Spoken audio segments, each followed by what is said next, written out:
The piano keys felt cold beneath my fingertips as I sat in the empty auditorium, the overhead lights casting long shadows across the vacant seats.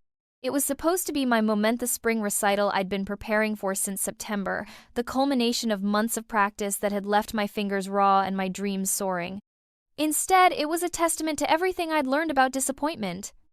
My name is Elena Marchetti, and at 17, I thought I understood the weight of abandonment.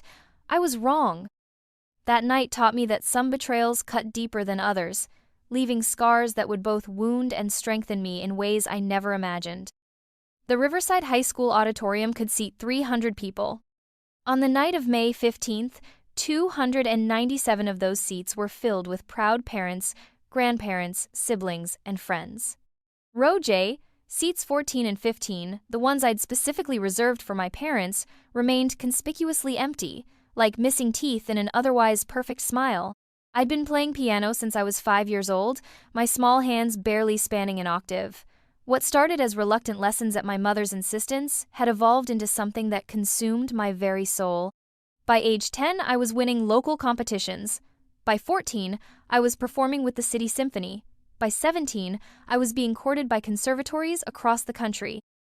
But none of that seemed to matter to Robert and Margaret Marchetti. "Elena, you're up in 5 minutes," whispered Mrs. Henderson, my piano teacher, as she adjusted my black dress and smoothed down my dark hair. Her eyes kept darting to those empty seats, the same ones she'd watched me point out during dress rehearsal just 2 days earlier. "They'll be here," I had told her then, with the naive confidence of someone who still believed in the reliability of parental love. Dad promised he'd leave the office early, and Mom said she'd reschedule her book club meeting. Now, as I walked across the stage to thunderous applause from everyone except the 2 people whose approval I craved most, I felt something shift inside me. The piano bench seemed both foreign and familiar as I adjusted its height and positioned my hands over the keys. I was about to perform Chopin's Ballade No.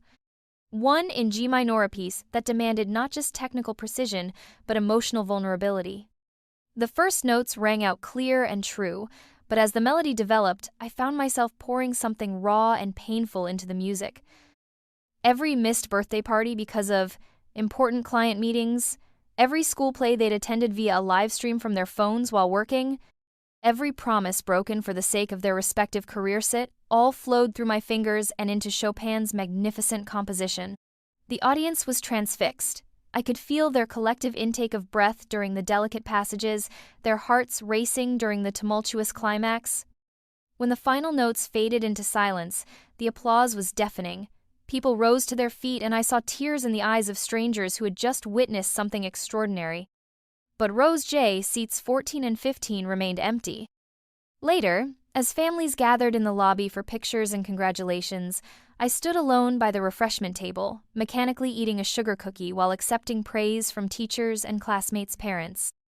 Mrs. Henderson approached with a man I didn't recognize, tall, distinguished, with silver hair and kind eyes. "Elena, I'd like you to meet Dr. Marcus Chen," she said, her voice carrying an excitement I'd rarely heard. "He's the director of the Young Artists program at Juilliard." Dr. Chen extended his hand, and his smile was warm but serious. "That was an extraordinary performance, Miss Marchetti. I'd very much like to discuss your future with you and your parents. Are they here tonight?" The question hung in the air like a discordant note. Mrs. Henderson's face fell, and I felt heat rise to my cheeks. They couldn't make it," I managed, hating how small my voice sounded. Dr. Chen's expression didn't change, but something shifted in his eyes. "I see. Well, perhaps we could arrange a meeting for later this week? I think you have tremendous potential, and I'd like to explore how we might nurture it." As he handed me his business card, I realized that my parents' absence hadn't just hurt Mate, had potentially damaged my future. How many opportunities had I missed because they weren't there to advocate for me, to open doors, to show the world that I was worth investing in? I drove home that night in the used Honda they'd bought me for my 16th birthday, a practical car that served its purpose but lacked any hint of celebration or joy. The radio was playing a Mozart sonata, and I found myself analyzing the performance, noting the pianist's subtle interpretive choices. This was how my mind worked. Now, everything filtered through the lens of music, every experience translated into potential artistic expression. The house was dark when I arrived. No porch light left on, no parents waiting up to hear about my performance. Just a note on the kitchen counter. Sorry we missed your recital. Emergency at the office. Congratulations. There's leftover Chinese food in the fridge. Mom, Dad. That note became a turning point. As I sat at our baby grand piano, one instrument my parents had invested in, though I suspected it was more for the way it looked in our formal living room than for my benefit, I made a decision that would define the next phase of my life. I was going to become so undeniably successful that their absence would become impossible to ignore. The next morning, I called Dr. Chen and arranged to meet him for coffee that weekend. My parents barely looked up from their respective laptops when I mentioned it, absorbed as they were in some crisis at their consulting firm. They had built their business from nothing, turning their shared MBA and relentless work ethic into a multi-million-dollar enterprise. I understood their dedication. I just wished some small portion of it could be directed toward their only child. Dr. Chen met me at a small cafe near the university campus, and over 2 hours and several cups of coffee, he painted a picture of possibility that took my breath away. Juilliard wasn't just a school, it was a launching pad for the kind of career I'd only dared to dream about. But getting in would require more than talent. It would demand absolute commitment and a level of preparation that would consume the next year of my life. The competition is fierce, he explained, stirring sugar into his espresso. We typically accept fewer than 30 pianists each year from a pool of over 1,000 applicants. But Elena, what I heard last night, that wasn't just technical proficiency, that was artistry. With the right preparation, I believe you could not only gain admission but potentially earn one of our merit scholarships. He outlined a rigorous program: private lessons with a former Juilliard faculty member who lived 2 hours away, summer programs at prestigious music festivals, competitions that would build my resume and provide crucial performance experience. The cost would be substantial, tens of thousands of dollars. When I broached the subject with my parents that evening, their response was predictable. They were seated in their home office, a converted bedroom lined with financial reports and business plans, their faces illuminated by the blue glow of multiple monitors. Elena, that's wonderful that you're so passionate about music, my mother said, not looking up from her screen, but we need to be realistic about your future. Music is a lovely hobby, but it's not a reliable career path. My father nodded in agreement. The statistics on professional musicians are sobering, sweetheart. The vast majority struggle financially their entire lives. We've worked too hard building this business to see you throw away your potential on such an uncertain pursuit. But what if I'm good enough? I pressed. Dr. Chen thinks.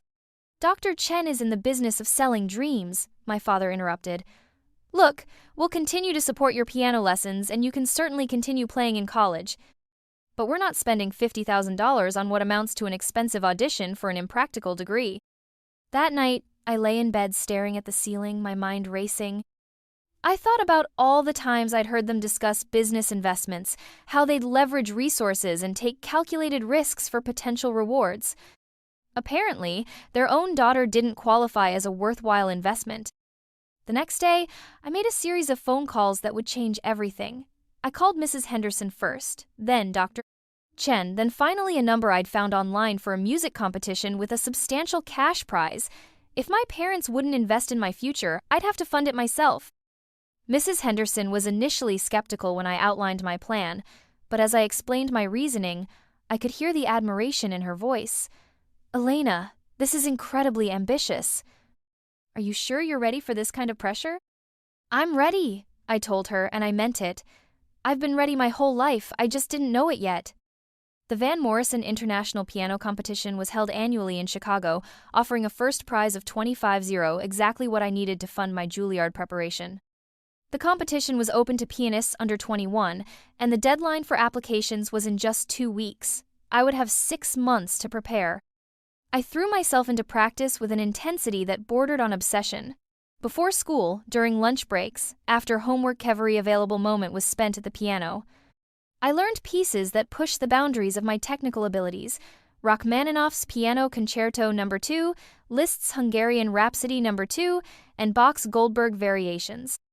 My repertoire expanded exponentially, and with it, my understanding of what the piano could express. My parents barely noticed the change in my routine. They were dealing with their own crisis, a major client threatening to leave for a competitor, and their attention was more divided than ever. In a way, their distraction worked in my favor. I was able to practice for hours without interruption, to develop the kind of focus and discipline that would serve me well in competition. Mrs. Henderson arranged for me to work with her former professor, Dr. Sarah Yamamoto, who agreed to coach me via video conference twice a week. Dr. Yamamoto was demanding in ways that made Mrs. Henderson seem lenient, pushing me to examine every phrase, every dynamic marking, every moment of musical expression with microscopic attention to detail. Music is not about playing the right notes at the right time, she told me during one particularly intense session. Any competent pianist can do that. Music is about creating a shared emotional experience between the composer, the performer, and the audience. You must become a translator of the human condition. Her words resonated deeply with me, especially as I continued to grapple with my parents' emotional absence. I began to understand that my feelings of abandonment and determination could fuel my artistry in profound ways. The pain of those empty seats at my recital became a wellspring of expression that informed every piece I played. Summer arrived, and while my classmates took jobs at camps or prepared for beach vacations, I intensified my practice schedule. 8 hours a day at the piano, building the physical stamina and mental focus required for competition-level performance. My parents assumed I was simply enjoying my summer break, occasionally commenting on how nice it was that I had such a constructive hobby. The irony wasn't lost on me. While they built their business empire, I was constructing something equally ambitious, a musical foundation that would support the weight of my dreams. As the competition date approached, I felt ready in ways I'd never experienced before. My technique was polished, my interpretation mature beyond my years, and my motivation laser-focused. I had transformed the pain of parental neglect into artistic fuel, and I was about to find out if that alchemy would prove powerful enough to change my life. Chicago in October was crisp and beautiful, the kind of weather that made you believe in possibilities. I took the train alone, carrying a small suitcase and my sheet music in a worn leather portfolio that had belonged to my grandmother, the only family member who had ever truly understood my musical passion before her death 2 years earlier. The Van Morrison International Piano Competition was held at the Chicago Symphony Center, and walking into that hallowed hall for the first time nearly brought me to tears. The acoustic perfection, the elegant architecture, the sense of musical history that seemed to emanate from the very wall sit was everything I dreamed of and more. 63 pianists from around the world had qualified for the competition. I was one of only 12 American competitors, and at 17 among the youngest participants. The format was grueling. Preliminary rounds to narrow the field to 12 finalists, then a final round where each pianist would perform a complete recital program, judged by a panel of internationally renowned musicians and critics. My hotel room was small and sterile, but it had a digital piano where I could practice with headphones. I spent my first evening in Chicago running through my repertoire, trying to maintain the muscle memory and interpretive insights I'd developed over months of preparation. The next morning I would perform Chopin's Ballade No, the same piece I'd played at my high school recital, but now infused with months of additional study and emotional growth. The preliminary round was held in a smaller recital hall adjacent to the main concert venue. Each pianist had 15 minutes to make their case for advancement. I was scheduled to perform fifth, early enough to avoid the mental fatigue that might come from waiting all day, but late enough to gauge the competition level from the preceding performances. The pianist immediately before me was a 20-year-old from South Korea whose technical precision was absolutely flawless. As I listened from the wings, I felt a moment of doubt creep in. Was I really prepared to compete at this level? Had I overestimated my abilities? Then I remembered Dr. Yamamoto's words about emotional translation, and I realized that technical perfection, while important, wasn't everything. I had something unique to offer, a perspective shaped by struggle and determination, a musical voice that had been forged in the crucible of disappointment and ambition. When my name was called, I walked onto the stage with a confidence that surprised me. The piano was a 9-foot Steinway concert grand, the kind of instrument I'd only dreamed of playing. As I adjusted the bench and positioned my hands, I felt a sense of rightness, as if this moment had been inevitable. The Chopin flowed from my fingers like a river returning to its natural course. Every phrase was deliberate, every dynamic change purposeful. I wasn't just playing the notes, I was channeling 18 years of experience into musical expression. The delicate opening gave way to passionate intensity, then resolved into a conclusion that felt both inevitable and surprising. The silence that followed my performance seemed to stretch for eternity. Then, gradually, applause began to build, not the polite acknowledgement given to competent performances, but the genuine enthusiasm reserved for something special. I knew, without seeing the judges' scores, that I had advanced to the finals. The results were posted that evening, and my name appeared fourth on the list of 12 finalists. More importantly, the feedback from the preliminary judges included comments like exceptional musical maturity and compelling artistic vision. I called Mrs. Henderson from my hotel room, and I could hear tears in her voice as she congratulated me. I didn't call my parents. Part of me wanted their validation, but a larger part of me had already moved beyond needing their approval. This journey was mine alone, and that independence felt both frightening and liberating. The final round took place 3 days later, allowing time for contestants to prepare and recover from the intensity of the preliminaries. Each finalist would perform a 45-minute recital program of their own choosing, representing the breadth of their musical interests and technical capabilities. I had chosen a program that told a story opening with Bach's Italian Concerto to demonstrate Baroque clarity and precision, moving through Beethoven's Pathetique Sonata to show classical structure and romantic emotion, then concluding with Ravel's Gaspard de la Nuit to showcase modern impressionist technique and my ability to paint musical landscapes. The 3 days between rounds passed in a blur of practice sessions, masterclasses with the competition judges, and networking events where young pianists from around the world shared their stories and aspirations. I was struck by how many of my fellow competitors had families who had sacrificed everything to support their musical education, parents who had taken second jobs, siblings who had foregone opportunities so that the talented family member could pursue their dreams. I envied them their support systems, but I also recognized that my solitary journey had given me a particular kind of strength. I didn't perform to please others or to fulfill family expectations. I played because music was as necessary to my existence as breathing. On the morning of the final round, I woke before dawn and spent an hour in meditation, centering myself and visualizing my performance. I had learned this technique from Dr. Fies ind en Hour Yamamoto, who insisted that mental preparation was as important as physical practice. I imagined each piece flowing seamlessly into the next, pictured the audience's engagement, visualized the judges' thoughtful attention. The final round began at 2 o'clock in the afternoon, with performances scheduled throughout the day in order of preliminary round placement. This meant I would perform fourth, giving me the advantage of hearing some of my competition while avoiding the psychological pressure of opening or closing the event. The first 3 performances were extraordinary. A Russian pianist who made Rachmaninoff sound effortless, a French woman whose Debussy seemed to shimmer with color, a Japanese man whose Beethoven was architecturally perfect. With each successive performance, I felt the bar rising higher. When my turn came, I walked onto the stage of the Chicago Symphony Center and was momentarily overwhelmed by the grandeur of the space. The concert hall was nearly full. Competition finals had become popular events in Chicago, drawing serious music lovers from throughout the Midwest. I could see the judges in the front row, their expressions neutral but attentive. The Bach began with crystalline clarity, each voice in the complex counterpoint distinct and purposeful. I had chosen the Italian Concerto because it demanded both technical precision and stylistic understanding Baroque music that required a delicate balance between intellectual rigor and emotional expression. As I played, I felt the audience settling into attentive silence, drawn into the mathematical beauty of Bach's compositional architecture. The transition to Beethoven marked a shift from Baroque restraint to romantic passion. The Pathetique Sonata was a piece I'd been playing for 3 years, and it had become a vehicle for expressing the full range of human emotion. The tragic opening gave way to moments of hope and triumph, then descended again into beautiful melancholy.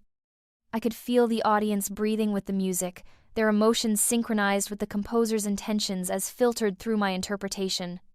But it was the Ravel that transformed the performance from excellent to transcendent. Gaspard de la Nuit is one of the most technically demanding pieces in the piano repertoire, requiring not just finger dexterity, but an almost orchestral approach to sound production. The three movements, Ondine, Le Gibet, and Scarbo, create a dark, fantastical world that pushes both performer and listener into realms of imagination and terror.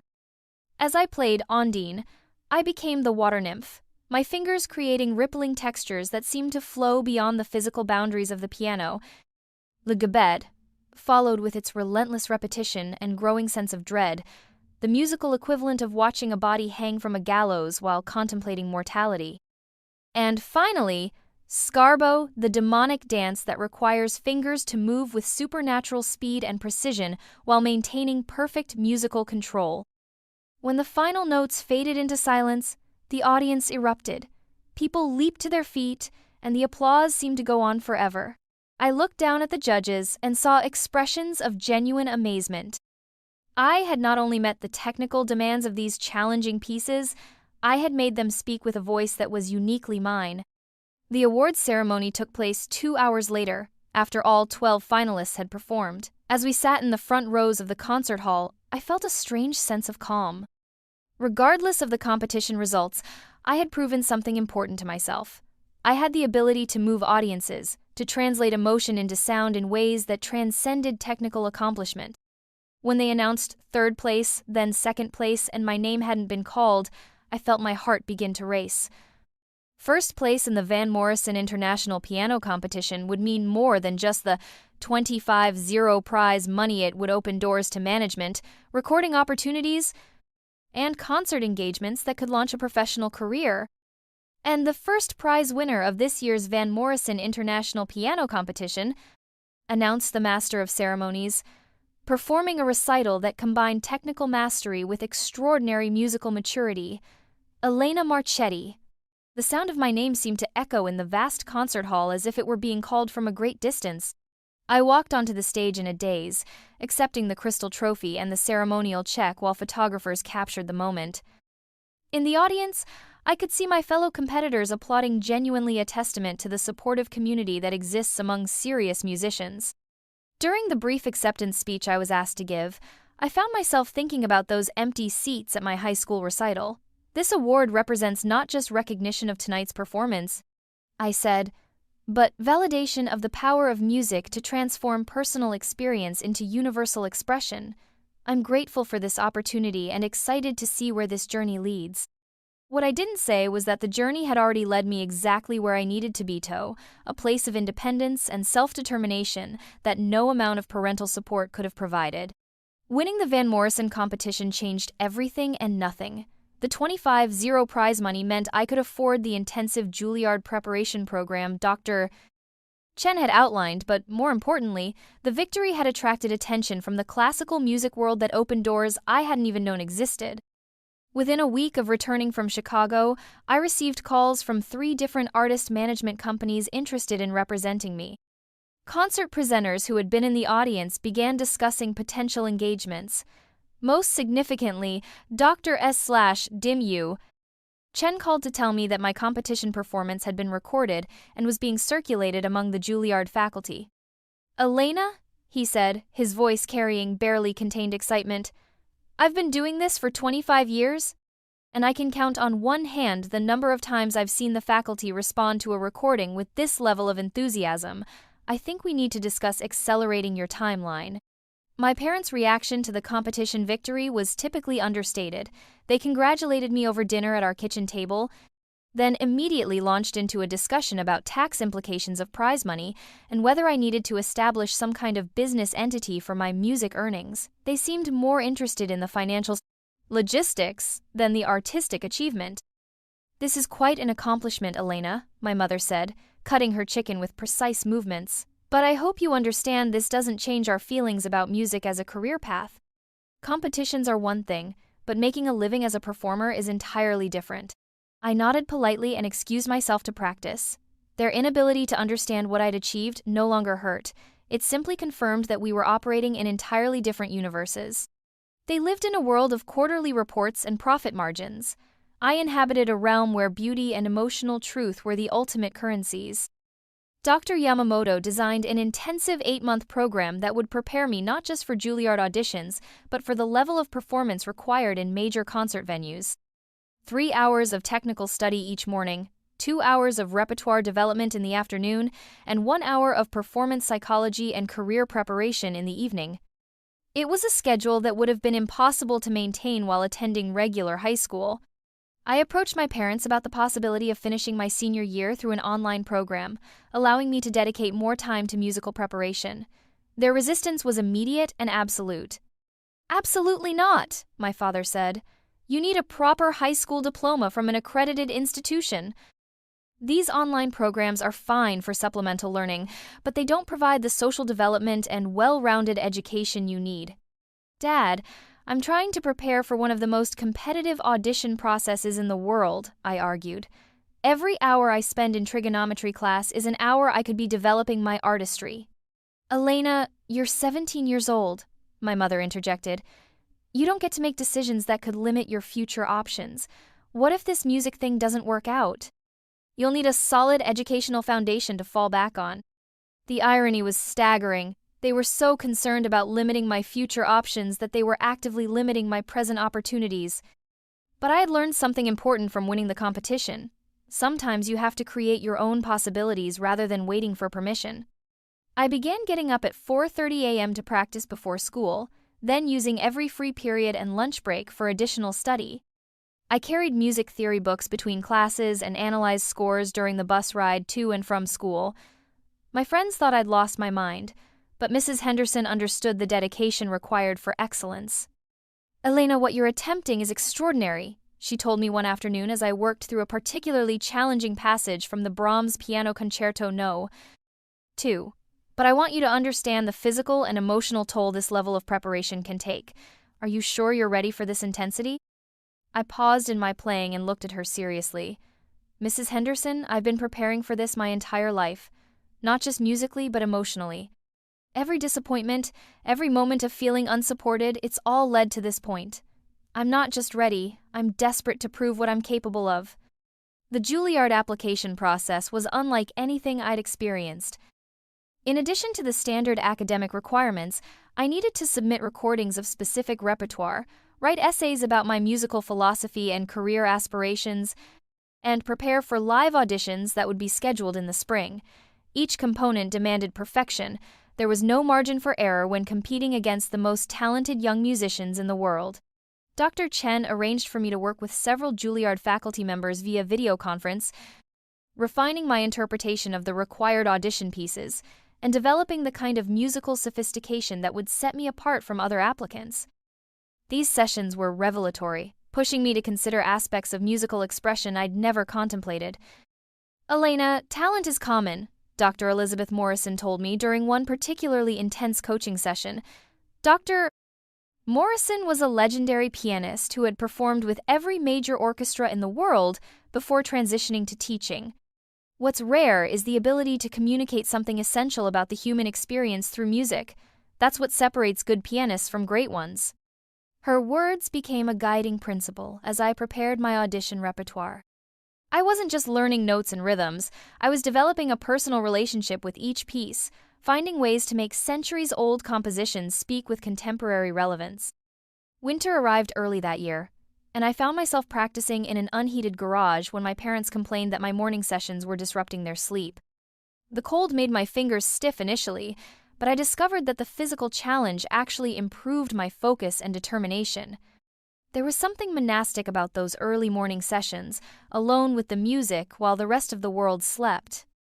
My audition recordings were submitted in January, and the wait for responses felt interminable. Dr.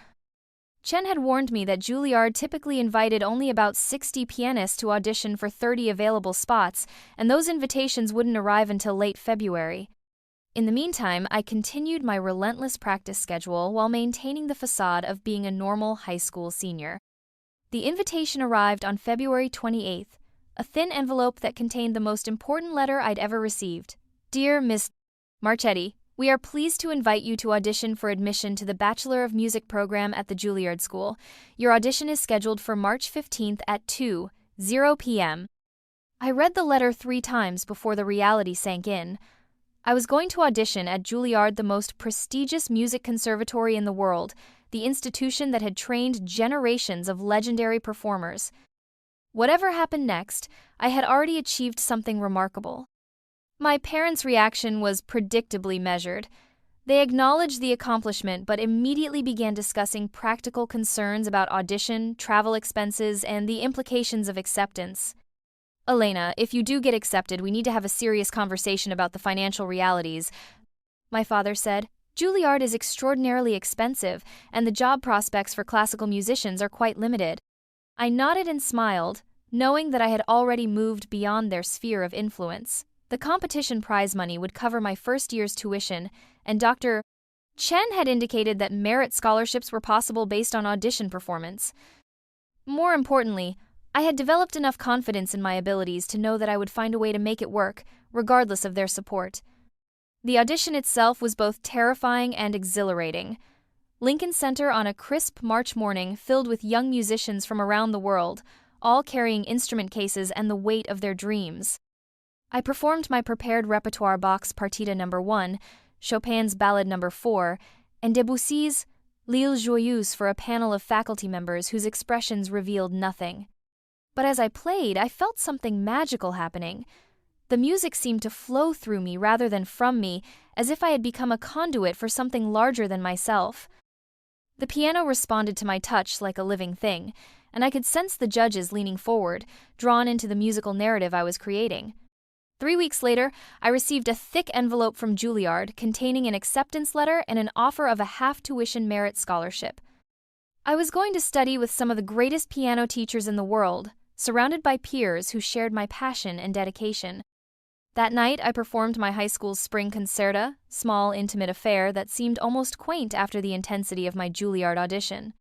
My parents were in the audience this time, but their presence felt less important than it once had. I had found validation from sources that truly understood the magnitude of my achievement. As I played my final piece, the same Chopin ballade that had launched this journey, I realized that those empty seats at my first recital had been a gift of sorts. They had forced me to develop internal motivation and self-reliance that would serve me well in the competitive world I was about to enter. After the concert, Dr. Chen approached me with news that would change everything. "Elena, I've just received a call from the management team at Carnegie Hall.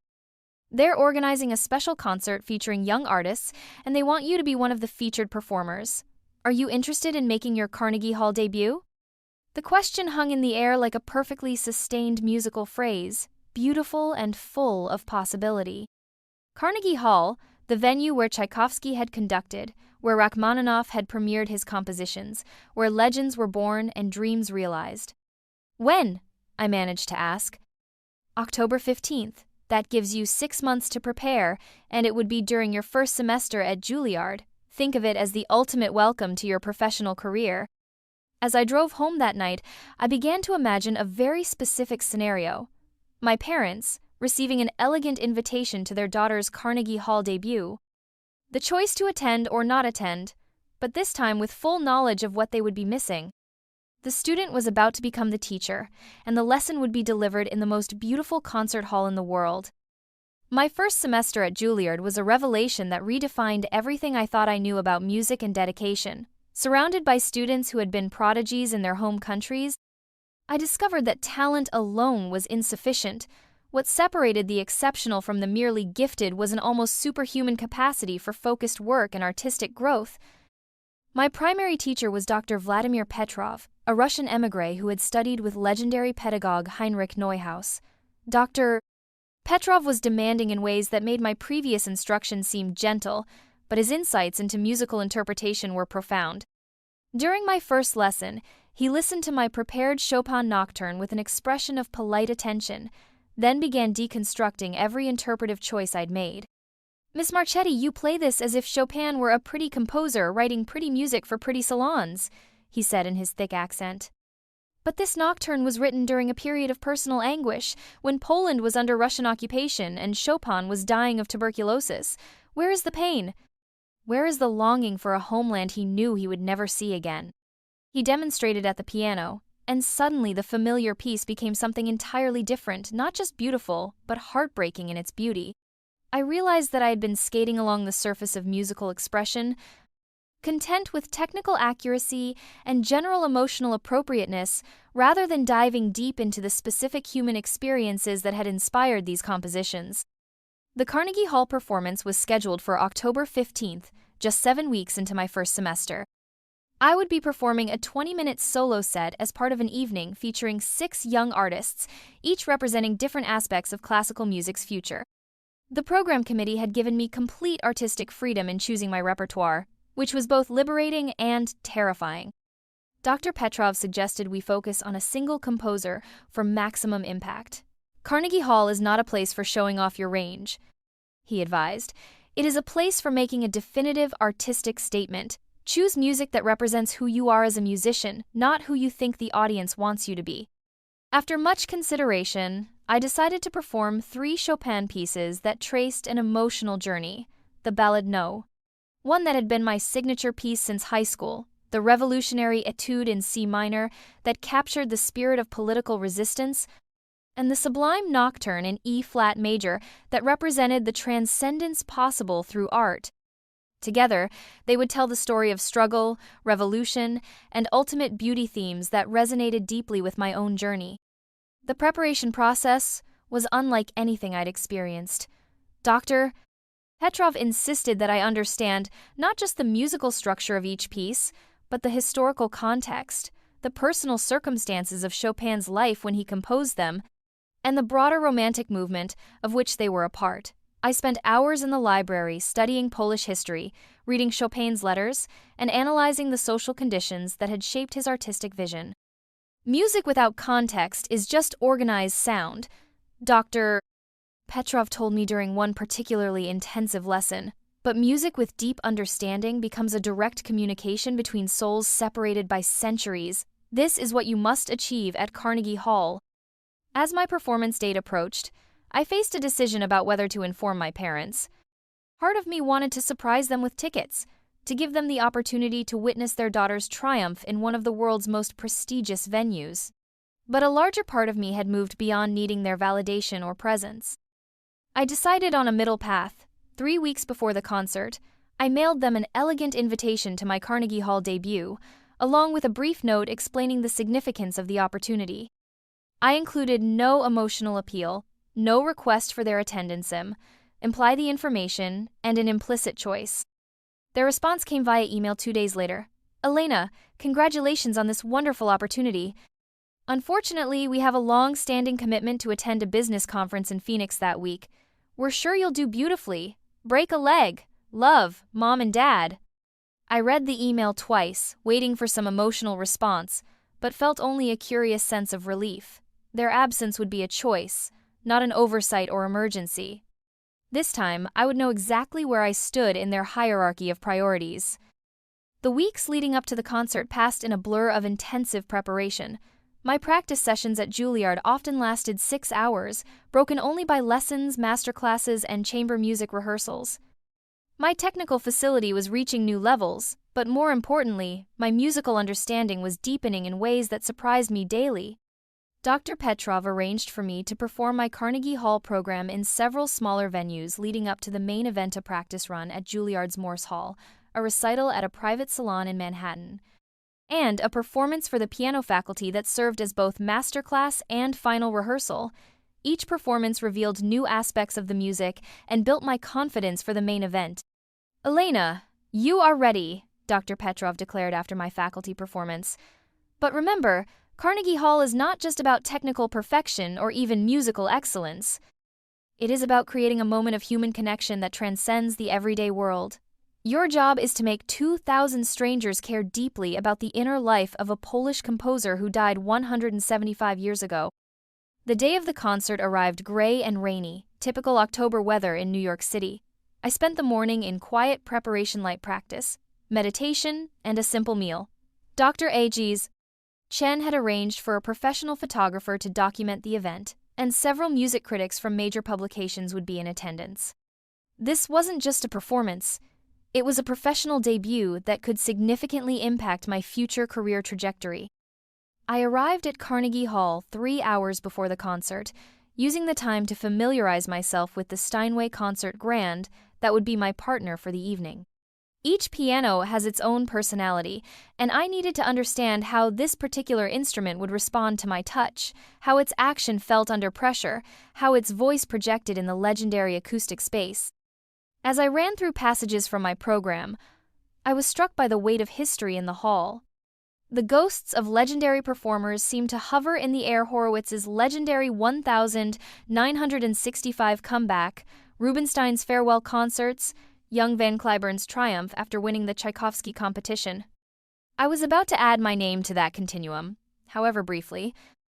2 hours before curtain, I received a text message from Mrs. Time. Henderson. Elena, I'm here with my husband and several of your former classmates. We wouldn't miss this for the world. Break a leg. Knowing that at least some people who had supported my journey would be in the audience provided a warmth that counteracted the absence I had chosen not to dwell upon. The other performers were gathering backstage: a violinist from South Korea, a cellist from Germany, a soprano from Brazil, and 2 other pianists whose reputations had already reached international levels. We were all remarkably calm, bound together by the shared understanding of what this moment represented. Nerves, yes, but also the kind of focused energy that comes from years of preparation, culminating in a single opportunity. As 8 o'clock approached, I changed into my concert, a Tyria elegant black dress that was sophisticated without being flashy, jewelry minimal enough not to interfere with playing but striking enough to catch the stage lights. I looked at myself in the dressing room mirror and saw not the disappointed teenager from my high school recital, but a young artist ready to claim her place in the professional music world. The stage manager called my name, and I walked toward what would either be a career-defining triumph or an educational failure. Either way, I was exactly where I belonged. The walk from the wings to the piano bench at Carnegie Hall covers perhaps 30 feet, but it felt like crossing between worlds. The audience, centerly 2,000 people filling one of the most acoustically perfect spaces ever created, rose in a gesture of respect and anticipation. I had performed for larger crowds before, but never in a venue where the very architecture seemed designed to elevate music to its highest form. The Steinway gleamed under the stage lights, its lid raised like a giant wing ready for flight.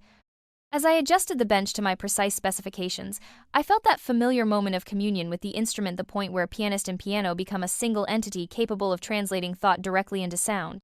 I had decided to begin with the Ballade No. 1, the piece that had carried me through so many pivotal moments in my young career, but tonight, informed by months of study with Dr. Petrov and the pressure of performing in Carnegie Hall, it would be different from any previous interpretation. The opening measures emerged with crystalline clarity, each note precisely placed but flowing naturally into the next. I had learned to use the Carnegie Hall acoustic as an instrument itself, allowing the natural reverberation to shape the musical phrases. The intimate melodic lines expanded to fill the vast space without losing their essential character. As the piece developed through its various episodes, moments of tenderness alternating with passages of tremendous dramatic intensity, I felt the audience settling into that special state of concentrated listening that only occurs when music truly transcends mere entertainment. This was what Dr. Petrov had meant about creating human connection. I could sense 2,000 individual consciousnesses focusing on a shared artistic experience. The technical challenges that had once seemed insurmountable now felt like natural extensions of musical expression. The rapid octave passages in the development section weren't just displays of finger dexterity, they were embodiments of emotional turbulence. The delicate ornamentation wasn't mere decoration, it was the musical equivalent of tears. When the ballad concluded with its dramatic coda, the silence that followed seemed to last forever. Then, gradually, applause began to build, not the immediate enthusiastic response you might hear after a flashy piece, but the deeper appreciation that comes from witnessing something profound. Several people in the front rows were visibly moved, and I noticed critics making notes with unusual intensity. The Etude in C minor followed, its revolutionary character perfectly suited to the evening's theme of young artists claiming their artistic inheritance. This piece, supposedly inspired by the failed Warsaw Uprising of 1830, had always felt personally relevant, the musical expression of someone fighting against overwhelming odds for something they believed in completely. I played it with a ferocity that surprised even me, the left-hand accompaniment driving relentlessly forward while the right hand carved out a melody that was both heroic and tragic. This wasn't just technical display, it was a manifesto delivered through music. Every note proclaimed the right of young artists to be taken seriously, to have their voices heard in venues traditionally reserved for established masters. The audience's response was immediate and electric. Carnegie Hall had heard countless performances of this etude, but perhaps never from someone whose personal experience so closely paralleled its emotional content. I was fighting for my artistic life in real time, and everyone in the hall could sense it. For my final piece, I chose the Nocturne in E-flat majora, work of such sublime beauty that it seemed to exist in a realm beyond ordinary human experience. If the ballade had been personal and the etude political, the Nocturne was transcendent, representing music's power to lift both performer and audience into something approaching the sacred. The opening melody floated over its accompaniment like a prayer, each phrase shaped with the kind of subtle rubato that can only come from deep musical understanding. Dr. N. Zeros. Petrov had taught me that nocturnes weren't just pretty pieces for drawing room entertainment. They were Chopin's most personal communications. His way of speaking directly to the listener's soul in the intimate language of night thoughts and dreams. As I navigated the piece's increasingly elaborate variations, I felt myself entering that zone of performance where conscious thought disappears and music flows directly from some deeper source. My fingers seemed to know exactly how much weight to apply to each key, how to shape each phrase for maximum expressive impact. The Carnegie Hall acoustic transformed every subtle dynamic change into something larger than life while preserving the essential intimacy of the music. The final measures of the nocturne fade into silence, rather than ending with dramatic flourish, and I held that silence for several seconds before lifting my hands from the keys. The audience seemed suspended in the moment, reluctant to break the spell with applause. When it finally came, the ovation was sustained and heartfelt, the kind of response that tells a performer they have succeeded in their deepest artistic ambitions. I stood and bowed, genuinely overwhelmed by the magnitude of what had just occurred. This wasn't just a successful performance, it was a definitive artistic statement that announced my arrival as a serious professional musician. Looking out at the audience, I could see people still wiping away tears, could sense the kind of emotional impact that creates lasting memories. As I walked off stage, I was greeted by the other performers and Carnegie Hall staff with the kind of enthusiasm usually reserved for established artists. Dr. N.D. Chen was beaming, already fielding inquiries from managers and presenters who had been in the audience. Several critics approached me during intermission, their questions suggesting that my performance had made a significant impression. But the moment that defined the evening came as I was changing out of my concert attire. A Carnegie Hall staff member knocked on my dressing room door and handed me an envelope. "This was left at will call," she said. "The person who delivered it said it was very important." Inside was a simple card with my parents' names and a message. "Elena, we couldn't make it tonight, but we wanted you to know we're proud of you. The tickets you left for us are being used by the Hendersons. We hope the concert goes well. Love, Mom and Dad." I stared at the card for a long moment, then carefully placed it in my purse. They had received the tickets. I'd sent tickets to one of the most significant moments of my artistic life and had given them away. The gesture said everything about how they viewed my career and their role in it. Later that evening, at the reception following the concert, I was surrounded by people eager to discuss future opportunities. Record label representatives talked about potential recording contracts, managers outlined possible tour schedules, and presenters from major concert venues expressed interest in booking me for their upcoming seasons. Mrs. Henderson and her husband found me during the reception, both of them glowing with pride and excitement.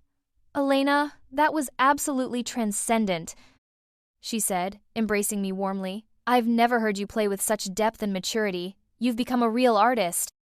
Her words meant more to me than any professional validation because they came from someone who had witnessed my entire journey, from the tentative 8-year-old struggling with scales to the confident young woman who had just claimed her place on one of the world's most prestigious stages. As the evening wound down and I finally left Carnegie Hall, walking out into the cool October night, I realized that my parents' absence had been transformed from a source of pain into a statement of independence. I had achieved this triumph entirely through my own efforts, supported by teachers and mentors who recognized my potential, driven by internal motivation that no external validation could diminish. The girl who had sat alone after her high school recital, hurt by empty seats and broken promises, had become a woman who could fill Carnegie Hall with the power of her artistry.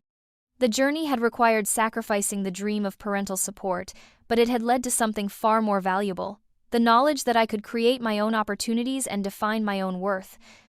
That night, I didn't call my parents to tell them about the standing ovations or the critics' enthusiastic responses. Instead, I called Dr. Petrov to thank him for his guidance, Mrs. Henderson to share the joy of the moment with someone who truly understood its significance, and Dr. Chen to begin planning the next phase of a career that was now truly launched. The empty seats had become a gift, not the gift I had wanted, but the one I had needed. They had forced me to develop the kind of artistic self-reliance that would serve me well in a profession where external validation is often unreliable and internal motivation is everything. 6 months later, when I performed the same program with the Philadelphia Orchestra as part of their Young Artist series, the seats my parents had been offered remained empty. But by then, I had filled those spaces with supporters who understood and valued what I was trying to achieve through music. The tickets left unclaimed at Carnegie Hall had become a metaphor for a relationship that had always been more about their expectations than my reality. In choosing to leave them unclaimed, my parents had inadvertently given me the greatest gift possible: complete freedom to pursue my artistic vision without the burden of seeking approval from those who would never truly understand its value. And in that freedom, I had found my voice not just as a pianist, but as an artist capable of moving audiences to tears, critics to praise, and myself to ever greater heights of musical expression. The girl who had once needed her parents' validation had become a woman who created her own worth through the beauty she brought into the world. The empty seats at my high school recital had led, through pain and determination, to standing ovations at Carnegie Hall. Sometimes the greatest gifts come wrapped in disappointment, and sometimes the most profound victories are achieved not despite our struggles, but because of them. In the end, music had taught me the most important lesson of all: that true success comes not from external validation, but from the courage to pursue excellence for its own sake, regardless of who is listening.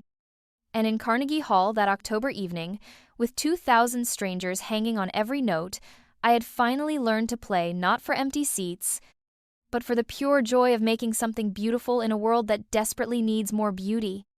The recital program they missed had been the beginning of my story. The Carnegie Hall debut they chose to skip had become its triumphant continuation.